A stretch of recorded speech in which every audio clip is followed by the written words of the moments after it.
স্বাগতম সুইজারল্যান্ডে, বরফে ঢাকা পাহাড়, স্বচ্ছ লেক আর বিখ্যাত চকোলেটের দেশে। এই দেশ যেন ছবির মতো সুন্দর, সত্যিই এক স্বপ্নপুরী। আমি এখন আছি জুরিখে, সুইজারল্যান্ডের সবচেয়ে বড় শহর। আধুনিকতা আর ঐতিহ্যের মিশেলে শহরটা একেবারে অনন্য। এ শহরের প্রতিটা কোণ যেন গল্প বলে। ভ্রমণের সেরা সময় জুন, সেপ্টেম্বর বা ডিসেম্বরে বরফের জন্য। খাবার ট্রাই করুন সুইস হট চকোলেট। লুসান, সত্যি বলতে এ শহরটা যেন রূপকথার বই থেকে উঠে এসেছে। পেছনে যে কাঠের ব্রিজটা দেখছেন, এটা ইউরোপের সবচেয়ে পুরনো কাঠের ব্রিজ, চ্যাপেল ব্রিজ। আর হ্যাঁ, আমি সুইস চিজ ফন্ডু ট্রাই করেছি, অসাধারণ। স্বাগত জানাচ্ছি ইন্টারলাকেনে, সুইজারল্যান্ডের অ্যাডভেঞ্চারের রাজ্য।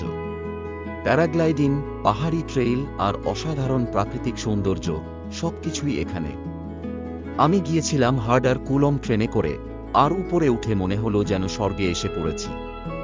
লটারব্রুনেন যেন বাস্তবের এক পরিগল্প। চারপাশে পাহাড়, ঝর্ণা, কাঠের বাড়ি আর গরুর ঘণ্টা বাজছে, একেবারে সিনেমার মতো। আমি জাংফ্রইয়োকে গিয়েছিলাম, যেটাকে বলা হয় ইউরোপের ছাদ। এত উঁচু থেকে বরফের রাজ্য দেখা জীবনের এক অসাধারণ অভিজ্ঞতা। এবং হ্যাঁ, ম্যাটারহর্ন না দেখলে সুইজারল্যান্ড ভ্রমণ অপূর্ণ থেকে যায়। জার্মাট ছোট্ট কিন্তু অসাধারণ একটি শহর, আর সবচেয়ে মজার ব্যাপার, এখানে কোনো গাড়ি চলে না। সুইজারল্যান্ড পুরোপুরি আমার মন জয় করে নিয়েছে। প্রকৃতি, সংস্কৃতি আর শান্ত পরিবেশ, সব মিলিয়ে এক জাদুর দেশ। যদি কখনো আসার সুযোগ পান, এক মুহূর্ত ভাববেন না। এই ভিডিও ভালো লাগলে লাইক দিন, কমেন্ট করুন কোন জায়গাটা আপনার সবচেয়ে প্রিয় লাগলো, আর সাবস্ক্রাইব করতে ভুলবেন না। দেখা হবে পরের অ্যাডভেঞ্চারে।